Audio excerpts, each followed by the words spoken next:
Welcome to another deep dive. This time, it's into Who Am I? By Dr. K. Oh, interesting choice. Yeah, it really caught my eye because, well, it asks this big question, like, who are we?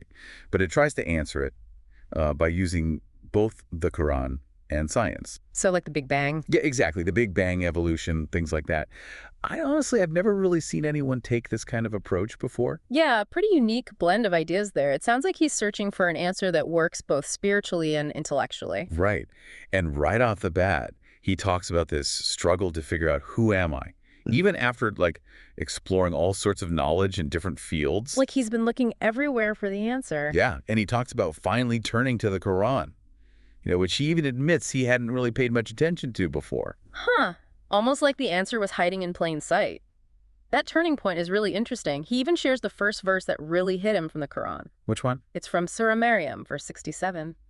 Does man not remember that we created him before while he was nothing? Created him before while he was nothing. Yeah. Whoa. Okay, I am definitely curious now. Yeah. What's he getting at there? What does that even mean? Well, Dr. K, he takes that to mean basically that we existed in some form before we were physically born. Like a soul? Or? Not exactly, no. He describes it more as like a non-entity. It's a bit of a mind bender, but it lays the groundwork for how he looks at the whole idea of creation. Okay, I'm following so far, but how does he go from this idea of existing before to, the actual process of creation? So he uses a couple more verses from the Quran, like in Surah At-Tariq, verse 5.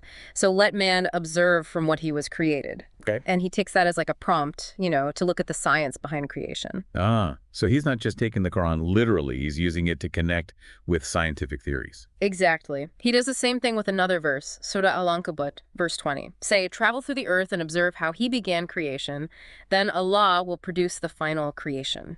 Indeed, Allah over all things is competent. Okay, so what's the scientific connection there? Well, he links that verse to the Big Bang and the formation of Earth, the whole process of hot smoke condensing into particles and eventually becoming our planet. Huh, I see. So he's kind of weaving together this scientific story of the universe with the Quran's description of creation. Yeah, and it goes even further. He takes a verse from Surah Ar-Rum, verse 20, and of his signs is that he created you from dust. Then suddenly you were human beings dispersing through the earth. And he connects that to the idea that, well, humans actually did form from the dust of this early Earth. Whoa, okay, that's a pretty big jump. Yeah. Like he's saying we can trace our roots back to the very beginning of the planet. Right, and he doesn't just leave it there. He actually breaks down this whole transformation into stages, starting with this verse from Surah Al-Yur, verse 26. And we did certainly create man out of clay from a primordial black mud. So we're going from dust to this primordial clay. Exactly. And then he emphasizes this process of drying and moistening using a verse from Surah Ar-Rahman, verse 14. He created man from clay like that of pottery. So it's not just like, poof, there's a human. There's a whole process of shaping and molding. Right. He uses that pottery analogy to help visualize how this all happened over time. I like that. But we're still talking about clay here. So when does life, actual living beings, enter the picture? How do we go from, dirt to something that's alive? Well, that's where Dr. K's take on this gets really interesting. He actually believes that all life, like everything, plants, animals, it all evolved gradually. From clay? From the clay, yeah. Like the earliest forms of life emerged right from the substance of the earth itself. So from the clay to plants, then animals and insects. Wow, that's a big view of life, isn't it? It is, and he talks about this cyclical balance in nature, how everything's connected, plants, animals, insects, all relying on each other. And eventually, after millions of years, you start to see creatures that actually resemble humans. So he's acknowledging this whole long process of evolution leading up to humans. Yeah, but then he throws in a bit of a curveball. He brings up this verse. It's from Surah Al-Araf, verse 189. It is he who created you from one soul and created from it its mate, that he might dwell in security with her. And when he covers her, she carries a light burden and continues therein. And when it becomes heavy, they both invoke Allah their Lord. If you should give us a righteous child, we will surely be among the grateful. Okay, and what's he getting at with that one? He uses this to introduce this idea that humanity came from a single soul, a single mother. So is he saying that there were humans before Adam? Well, that's where he brings in this concept of parthenogenesis. Parthenogenesis. Yeah, basically reproduction without fertilization. He sees this as evidence for what he calls pre-Adamite creatures. Pre-Adamite creatures. Yeah. That's a new one. He's definitely pushing the boundaries here, blending science with his own unique view of the Quran. Definitely. He even mentions the children of Israel briefly and how their resentment towards God's word might have led to the creation of Adam as a successor. Wait, hold on. So he's saying there might have been these, like, other humans before Adam, and that the children of Israel had something to do with it. He doesn't really go into detail about that part, but it definitely opens up a whole other can of worms. It really does. This is fascinating. Oh. Like, my brain needs a break to process all this. Yeah, it's a lot to take in. We've got pre-Adamite creatures, humans forming from dust, the Big Bang. It's a lot to unpack. Yeah, definitely. We'll have to pick this up in the next part of our deep dive. There's so much more to explore with Dr. K's ideas. Okay, so we left off talking about Dr. K's pretty unconventional ideas about creation. Humans before Adam, animals coming from space, that kind of thing. Yeah, I'm still wrapping my head around it all. Like, where does he go from there? Does he try to connect those ideas back to, like, the more traditional parts of his faith? He does, and it's pretty interesting how he does it. He starts talking about the importance of community and how life flourished on Earth. And he uses a verse from the Quran, Surah Al-Hujurat, verse 13. It says, "O mankind, indeed, we have created you from male and female and made you peoples and tribes that you may know one another. Indeed, the most noble of you in the sight of Allah is the most righteous of you. Indeed, Allah is knowing and acquainted." So it's like, even though he's presenting these unusual ideas about how creation happened, he's still emphasizing this idea of unity, right? Like, we all come from the same source. Yeah, exactly. And that idea of unity ties right back to his main point, that God is the only creator. He uses a few different verses from the Quran to really hammer this home. Like, which ones? Well, there's one from Surah Fatir, verse 11. It says, "And Allah created you from dust, then from a sperm drop. Then he made you mates. And no female conceives or gives birth except with his knowledge. And no aged person is granted additional life, nor is his lifespan lessened, but that it is in a register. Indeed, that is easy for Allah." So he's pointing to these verses to show that God's in control of everything. Right. From our physical beginnings to how long we live. Right. And then the question becomes, why? Why are we here? What's the purpose of all this? Okay, yeah, what does he say about that? He's pretty clear about it. He says the reason we exist is to worship God and be righteous. He even quotes a verse from the Quran to back this up. Surah Al-Baqarah, verse 21. "O mankind, worship your Lord, who created you and those before you, that you may become righteous." So it's like a direct call to action. Recognize God, live a good life. What about the flip side? Does he say anything about what happens if we don't? He does. He talks about accountability. He brings up Surah Al-Mu'minun, verse 115. "Then did you think that we created you uselessly and that to us you would not be returned?" Whoa, okay, so he's saying our actions matter and we'll be judged for them. Does he go into detail about what that return to God means? Like heaven and hell? Not really, not in this part. But he does highlight the rewards and warnings that come with following God's path. Okay, like what? He uses these verses from Surah Al-Baqarah, verses 164 to 165.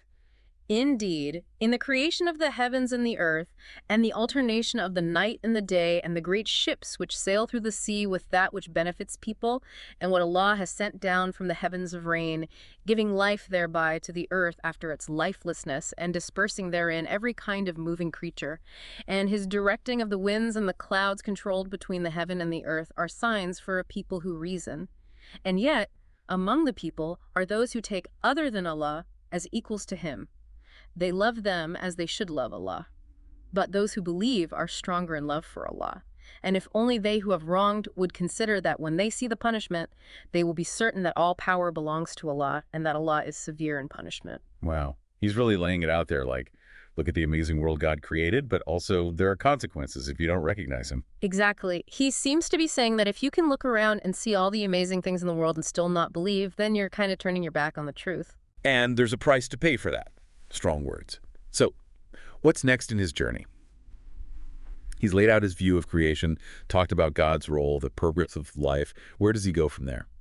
It's interesting. He shifts gears and starts focusing on human behavior. And it sounds like he's really struggling with the contrast between this perfect creation he sees and the way people actually act, you know, all the chaos and selfishness. Yeah, I get that. We've all looked around and thought, what are we doing? Right. He's basically saying, how can we know where we came from and still mess things up so badly? Does he give any examples? He quotes a verse from Surah Yasin, verse 77.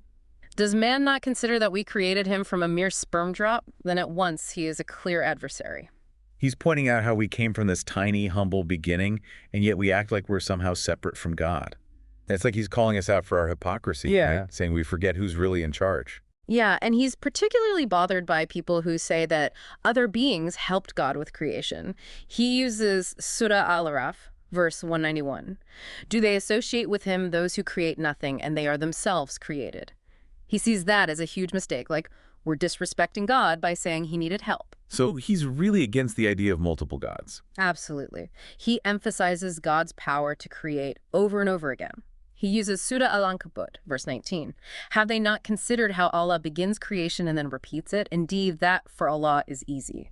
It's like he's reminding us that we're not in control, God is. There's definitely this sense of awe, but also warning, like don't underestimate God. So how does Dr. K deal with all this? He's clearly in awe of creation, but also disappointed in humanity. What's his solution? Well, he talks about reaching a point of like real peace and understanding. He says that after wrestling with all these questions, he finally feels a sense of enlightenment, like he's been chosen by God. It sounds like his journey really strengthened his faith. Yeah, definitely. He says he wants to worship only God and nothing else. He even references the beginning of the Quran, Surah Al-Fatiha, verse 5. It is you we worship and you we ask for help. Wow, that's a powerful statement. So does he, like, retreat from the world after this? Or does he find a way to connect his faith with the world around him? He does, but in a very specific way. He starts calling himself a son of Adam and talks about his connection to the prophets. He also talks about his devotion to Jerusalem, calling it the mother of sanctity. So he's grounding his spiritual experience in his heritage and in a specific place. It's interesting how he brings it all together. It is. It shows how faith isn't always just about abstract ideas. For a lot of people, it's tied to real places and history and family. Okay, so we followed Dr. K from the Big Bang to the Quran, from evolution to his personal awakening. But what does all of this mean for us, the listeners? Does he offer any kind of universal takeaway, or is this all just his own personal journey? That's a great question, and it's something we'll definitely explore as we wrap up this deep dive into Dr. K's work. So we've covered a lot of ground with Dr. K and his unique perspective on who am I. It's been a pretty wild ride.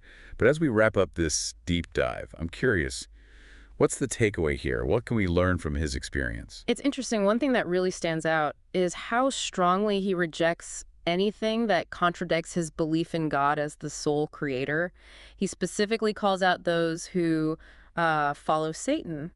And even some of the children of Israel, he sees them as misguided. Yeah, he definitely doesn't hold back. It's like, this is the truth as he sees it, and there's no room for debate. Right, and that kind of unwavering conviction is both, inspiring and a little bit concerning. On the one hand, it shows how deeply he believes what he's saying. But on the other hand, it raises questions about tolerance and accepting other points of view. That's a good point. It's important to remember that his journey, his understanding of the Quran, it's very personal. Doesn't mean other interpretations are wrong or less valid. Exactly. And while his approach might not be for everyone, there's something to be said for how he tries to bring faith and reason together. He doesn't shy away from science. He actually embraces it and tries to find common ground between those ideas and his religious beliefs. I think that's something a lot of people can relate to, even if they don't agree with his specific conclusions. Trying to figure out how our beliefs fit with the world around us, that's something we all grapple with in different ways. Absolutely. Dr. K's journey shows us that there's no single right answer to the question, who am I? He found his truth through this mix of science and faith, but other people might find their own answers in totally different ways. It really highlights the importance of staying curious, keeping an open mind. We don't have to agree with him on everything, but I think we can all appreciate his willingness to explore these big questions, even if it leads him to some pretty unconventional ideas. And even if we don't fully embrace all of his conclusions, just the process itself, the questioning, the searching, that's something we can all learn from. Definitely. This deep dive has given us a lot to think about. Dr. K's Who Am I?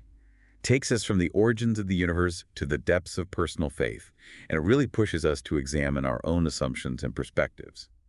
As we wrap up, what would you say is the most valuable thing we can take away from Dr. K's journey? I think the biggest takeaway is this. The question, who am I, is a journey, not a destination. Dr. K found his answer, for now, but it's clear he's still learning and growing. And I think that's true for all of us. We're always changing, evolving, discovering new things about ourselves. Beautifully said. And on that note, I want to leave you, our listeners, with a question. What path are you on in your own journey of self-discovery? What experiences and beliefs are shaping your answer to who am I? Keep searching, keep questioning, and keep exploring. You might be surprised by what you find. Thanks for joining us on this deep dive.